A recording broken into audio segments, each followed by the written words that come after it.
Welcome back to my channel this क्यापकटमा हजुरलाई स्वागत छ। भिडियो त अलरेडी हेर्नुभयो। हजुरले पनि यस्तो भिडियो सजिलैसँग बनाउन सक्नुहुन्छ। सजिलो भिडियो बनाउनको लागि चाहिँ क्यापकट इन्स्टल गरेको हुनुपर्छ। हजुरले सजिलैसँग प्ले स्टोरबाट सजिलैसँग इन्स्टल गर्न सक्नुहुन्छ।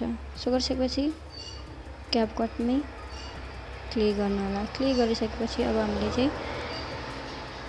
न्यू प्रोजेक्टमा क्लिक गर्नु होला। न्यू प्रोजेक्टमा गएर फोटोमा जानु होला। फोटोमा गइसकेपछि आफ्नो फोटोहरू राख्न सक्नुहुन्छ। मैले चाहिँ पिएनजी राखेको छु यहाँनिर रहेको छ। हजुरले टोटल 5 वटा सिलेक्ट गर्नुपर्ने हुन्छ। सो यहाँ मेरो देख्न सक्नुहुन्छ मैले 5 वटा सिलेक्ट गर्नेछु। सिलेक्ट गरिसकेपछि एड अप्सनमा क्लिक गर्नु होला। क्लिक गरिसकेपछि अब हामीले यहाँ फर्स्टमा फर्मेट दिनुपर्ने हुन्छ। फर्मेटमा क्लिक गर्नु होला। 60:9 दिनु होला। दिइसकेपछि फेरि ब्याक आउनु होला। ब्याक आइसकेपछि हामीले फर्स्ट सबै फोटोलाई रोटेट गर्नुपर्ने हुन्छ। यसरी स्क्रल गर्नु होला र एडिटको अप्सनमा क्लिक गरेर यसरी रोटेट गर्नु होला। फेरि क्लिक गर्नु होला र यसरी स्क्रल गर्नु होला र एडिटमा क्लिक गरेर फेरि रोटेट गर्नु होला। फेरि त्यसै गर्नु होला अल फोटोलाई। सो गरिसकेपछि अब हामीले फोटोलाई फिट गर्नुपर्ने हुन्छ स्क्रिनमा। यो फिट छैन, फोटोमा क्लिक गर्नु होला। टु फिङ्गर गर्नुले जुम गर्नु होला। फेरि जुम गरिसकेपछि इन्डिङलाई चाहिँ रिमुभ गरिदिनु होला। गरिसकेपछि अब हामीले फोटोलाई ड्युरेसन दिनुपर्ने हुन्छ। फर्स्ट फोटोलाई हामीले ड्युरेसन 11.5 दिनुपर्ने हुन्छ।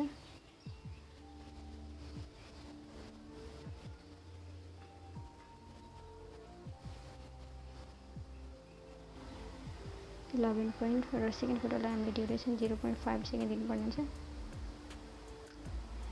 र थर्ड फोटोलाई हामीले ड्युरेसन 0.7 सेकेन्ड दिनुपर्ने हुन्छ। र फोर्थ फोटोलाई 3.1 सेकेन्ड दिनुपर्ने हुन्छ। र फिफ्थ नम्बर फोटोलाई चाहिँ 2.5 सेकेन्ड दिनुपर्ने हुन्छ।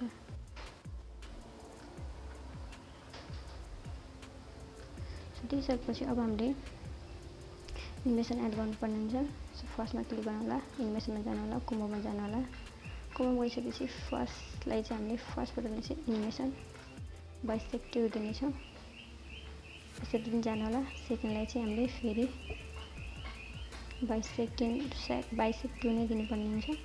थर्डलाई पनि बाइसेक्ट 2 नै दिनुपर्ने हुन्छ। र फोर्थलाई चाहिँ पेन्डुलम 1 दिनु होला। फिफ्थलाई पनि पेन्डुलम 1 नै दिनु होला र राइट गरिदिनु होला। गरिसकेपछि अब हामीले यहाँनिर इफेक्ट एड गर्नुपर्ने हुन्छ। सो इफेक्ट्सहरू स्टाइल पोजिसनमा नै आउनु होला। यसपछि इफेक्ट्समा क्लिक गर्नु होला। भिडियो इफेक्ट्समा क्लिक गर्नु होला। क्लिक गरिसकेपछि सिधै मोडमा जानु होला। मोडमा गइसकेपछि मिटियोरको इफेक्ट रहेछ। मिटियोरमा क्लिक गर्नु होला। सो राइट गरिदिनु होला र यसलाई ठ्याक्कै सेट गर्नु होला बक्समा। र फेरि यसलाई कपी गर्नु होला र यसलाई पनि ठ्याक्कै बक्समा हामीले सेट गर्नुपर्ने हुन्छ। सो ट्रिम गरेर सेट गर्नु होला जहिले पनि। सो फेरि यसलाई कपी गर्नु होला। फेरि यसमा बक्समा सेट गर्नु होला। फेरि कपी गर्नु होला। गरिसकेपछि फेरि हामीले इफेक्ट फेरि एड गर्नुपर्ने हुन्छ। फेरि ब्याक आउनु होला। फेरि भिडियो इफेक्ट्समा क्लिक गर्नु होला। क्लिक गरिसकेपछि बेसिकमा जानु होला सिधै।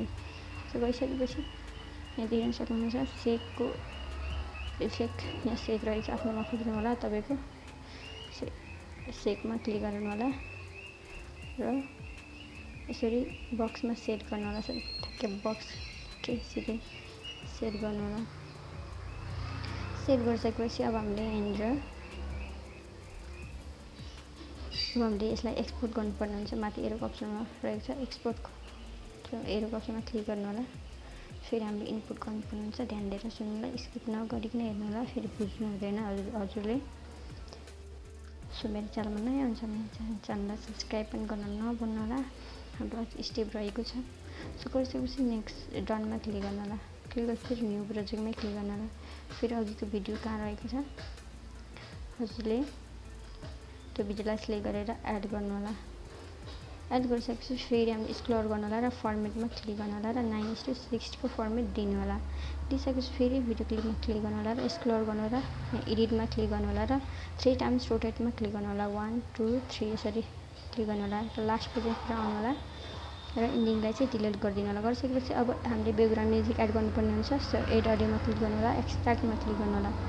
क्लिक गरिसकेपछि हजुरलाई चाहिँ ब्याकग्राउन्ड म्युजिकको लिङ्क चाहिँ डिस्क्रिप्सनमा राखिदिनेछु हजुर त्यहाँबाट डाउनलोड गर्न सक्नुहुन्छ यो भिडियो चाहिँ कम्प्लिट हेरेर डाउनलोड गर्नु होला सो एड गर्नु होला एड गरिसकेपछि इनपुट्स एन्ड अन्लीमा क्लिक गर्नु होला क्लिक गरिसकेपछि यहाँ देख्न सक्नुहुन्छ हाम्रो भिडियो